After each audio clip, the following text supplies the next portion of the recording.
Précédemment dans le monde de Rory. Et pourtant, croyez-moi, tout ce que je viens de vous montrer n'est rien comparé au number one qui va suivre. L'ennui est que cette vidéo n'a que trop duré. Je vous retrouve donc les loulous dans un prochain épisode où on abordera cette fameuse peur number one. Mais quelle est donc cette fameuse peur number one? Va-t-il enfin nous la révéler après tant d'attentes et de mystères? La réponse tout de suite. Bonjour mesdames, bonjour messieurs. Si vous suivez régulièrement mes vidéos depuis un certain temps, vous devez peut-être vous souvenir de celle du mois de décembre dernier dans laquelle je me confiais sur les éléments ou personnages de dessins animés qui m'ont terrorisé quand j'étais gamin. Je remarque d'ailleurs qu'on est de plus en plus nombreux à le faire, se livrer sur les travers de notre âme tourmentée. Le joueur du grenier l'a déjà fait 10 ans auparavant avec Téléchat, les successeurs de Disney l'ont fait également avec quelques petites vidéos marrantes. Et au même moment où je faisais la première partie sur le sujet, une youtubeuse nommée Lelay a fait une vidéo sur la même peur que moi. On a dû avoir la même enfance peut-être. Les grands esprits se rencontrent, n'est-ce pas? D'ailleurs, si vous aimez les anecdotes de ce genre, je vous conseille sa vidéo. C'est 100% dessiné par elle, tout en animation 2D, ce qui est vraiment original et plaisant à l'œil pour le coup. Et puis ça perd pas de temps, c'est dynamique, c'est clair et ça va droit à l'essentiel. Mais assez tergiversé, il est plus que temps que je vous en parle de cette peur number one. La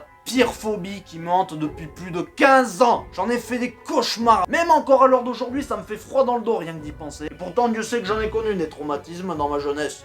Enfin, je veux dire dans mon enfance. En même temps, c'est pas compliqué, je suis un gros fragile de base. J'aurais très bien pu vous parler du CD audio de cette histoire pour enfants qui n'a pas arrangé ma peur de la solitude, ou du croissement insupportable des corbeaux qui me faisait friser les poils des oreilles à chaque fois. Non mais sérieux, ça fait faire des crises cardiaques sur une enceinte Marshall, ce genre de cri, je te promets, hein. Mais bon, on en a rien à branler de tout ça. Mais ça me bat les couilles. Bref, assez de suspense. Ma peur number one, mon Téléchat à moi, n'est autre qu'une séquence des Teletubbies. Tout le monde connaît cette série pour les tout petits, aussi étrange que captivante. Je dis ça parce que, aussi paradoxal que cela puisse paraître, d'ailleurs allez-y, vous pouvez rigoler, pendant longtemps j'ai adoré les Teletubbies. Même à l'âge de 10 ans, j'avais une période où je ne regardais que ça. J'étais omnubilé par ça. Et évidemment, vous vous doutez bien qu'en CM1, on se foutait souvent de ma gueule à la cour de récré.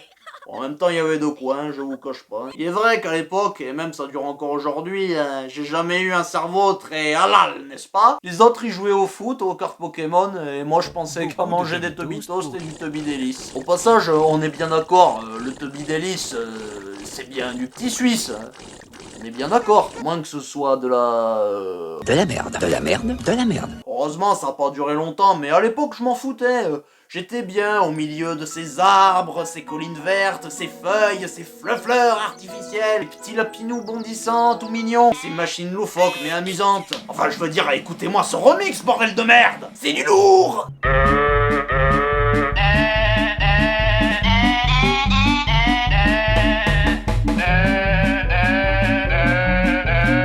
C'est de toute beauté. Or, je vous l'accorde, cette série était quand même assez perchée, hein, voire même carrément flippante, hein, pour ne pas dire malsaine. Et notamment ce qu'on appelait les Magical Events. Les Magical Events, en fait, c'était des sortes de petites animations avec des petits animaux, des personnages ou des objets qui faisaient, je vais pas me répéter, hein, des petites animations, voilà. Des fois c'était drôle, des fois c'était sympa, des fois c'était carrément chiant, et parfois c'était carrément la foire aux monstres. Entre les animaux qui faisaient un défilé sur une musique, ma foi, assez flippante, la bergère à tête de citrouille qui cherchait ses moutons, la marionnette écossaise dans la maison rose qui chantait, oh putain, oh du coup.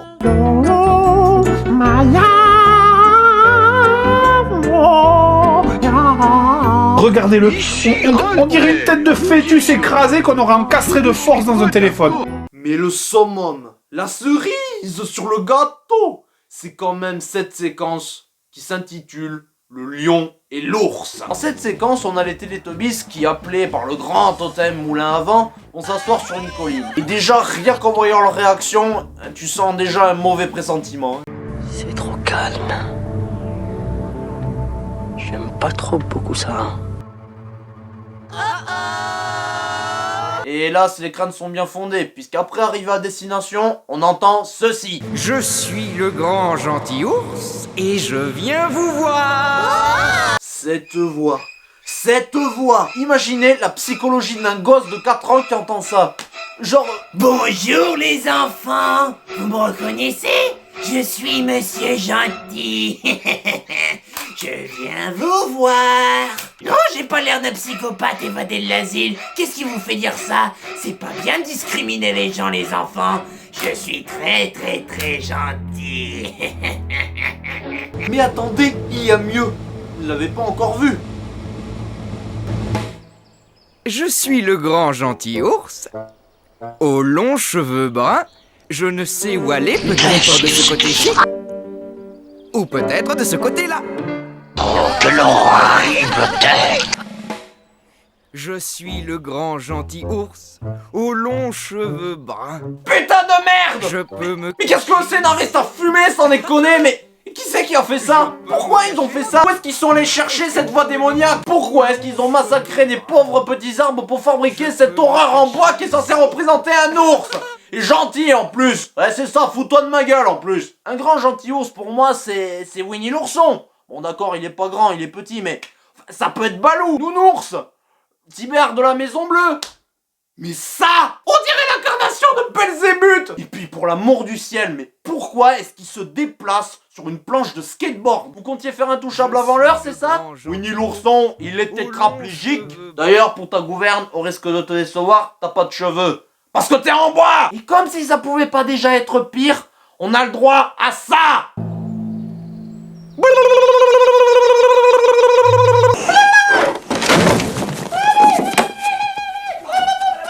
Je vous jure, la première fois que j'ai vu cette langue et entendu ce cri, j'ai eu la même réaction que ce mec.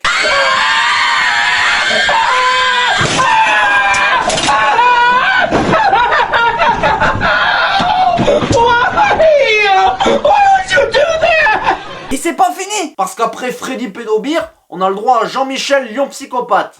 Et lui, comment vous dire déjà, rien que son entrée en scène vaut vraiment qu'on utilise le flippomètre de Lingvoson.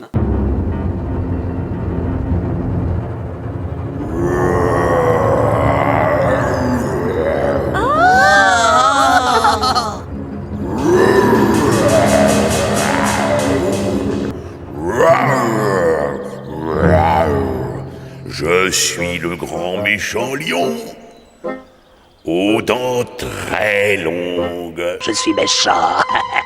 Que je suis méchant. Ouais, je vais faire bobo. Regardez-moi ça, cette horreur, cette mocheté, mais c'est du mauvais goût, quoi. Ces yeux globuleux, cette crinière immonde digne d'un CP en classe d'art plastique, ce sourire de psychopathe. T'as à chaque fois l'impression qu'il te suit du regard comme un violeur psychopathe. On dirait Jack Nicholson dans Shining. Ça, c'est le genre de regard qui me hantait pendant au moins 3 nuits. À ce propos, en tant que grand méchant lion, il a la répartie. Écoutez-moi ce texte. Je suis le grand méchant lion, méchant de dos, méchant de face, méchant depuis le sommet de ma tête, jusqu'au bout de ma queue. Ouais. Ce qui est drôle, c'est que quand tu regardes ça 15 ans après, ce qu'il te dit là prend un tout autre sens. Oui, vous avez très bien compris où je voulais en venir. Et tant que j'y suis, vous pouvez arrêter de faire des gros plans sur son visage à chaque fois qu'il ressort sa même putain de réplique sortie des 3 petits cochons. Parce que là, c'est relou. Ah, j'ai fait une blague de merde en passant. À chaque fois que je voyais cette séquence quand j'étais gamin, la première question que je me posais, c'était mais pourquoi? Mais pourquoi? Pourquoi avoir créé cette espèce de sketch qui ne sert à rien, qui n'a aucun sens? D'autant plus que ce truc il sort de nulle part. Je veux dire, au départ on est quand même dans un monde plutôt mignon, plutôt enfantin, avec des petits lapins qui sautillent dans l'herbe, un bébé en forme de soleil, des enfants qui vont à la plage, qui vont à la pêche, qui font voler des cerfs-volants. Et tout à coup, sans prévenir, on te présente un gros lion psychopathe jauché sur une planche à roulettes, qui poursuit un gros ours hyper louche, jauché lui aussi sur une planche à roulettes, dans le seul but de le zigouiller. Si c'est un documentaire animalier que vous vouliez faire, franchement c'est raté. En revanche, si votre objectif était de faire un court-métrage d'horreur, ben là c'est réussi. Je crois même que vous pouvez gagner des Oscars si ça existe. Vous avez même pensé à la musique angoissante qui va avec. Écoutez ça.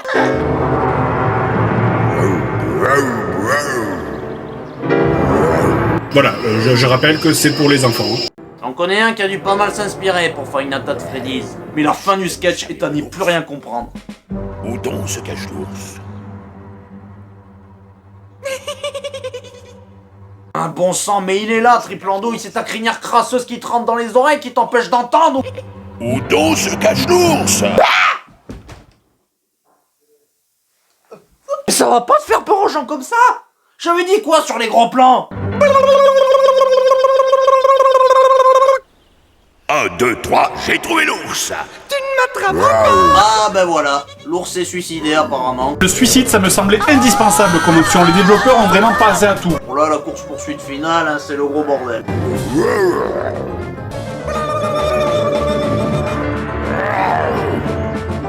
Allez, Seigneur, mais disparaissez, disparaissez, c'est insupportable, c'est intolérable.